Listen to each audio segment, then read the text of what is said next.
Vin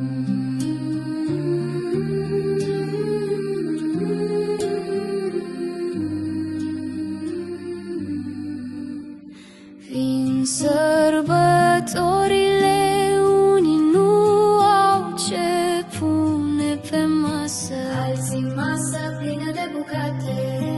Of, of, câtă durere în suflet, câtă durere în suflet se adună. Fulgi de nease aștern peste case și străzi, dar unii copii privesc ferestrele cu mâini reci. Pradul strălucește în camerele luminate, dar în alte case doar umbrele dansează și plâng. Vin sărbătorile, unii nu au ce pune pe masă, alții masa plină de bucate. Of, of, câtă durere în suflet, câtă durere în suflet se adună. Clopoței răsună, iar glasul cântă încet, dar unii în tăcere își ascund foamea și necazul. O mână întinsă poate încălzi un colț de inimă, un zâmbet dăruit poate aprinde o mică speranță.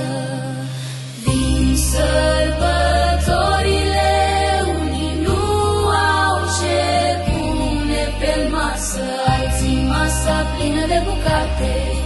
Of, of, câtă durere în suflet, câtă durere în suflet se adună. Lumina lumânărilor dansează pe pereți reci, dar în unele suflete e întuneric și tăcere grea. Să dăm din ce avem, să fim mai blânzi, mai buni, să aducem căldura în nopțile singure și grele.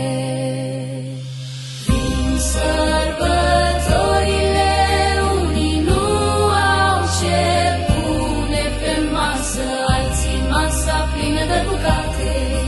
Of, of, câtă durere în suflet, câtă durere în suflet se adună.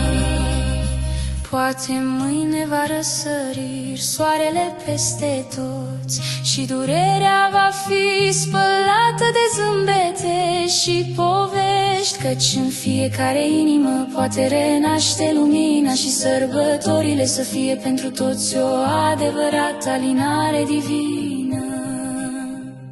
Vin sărbătorile, unii nu au ce pune pe masă, alții masa plină de bucate.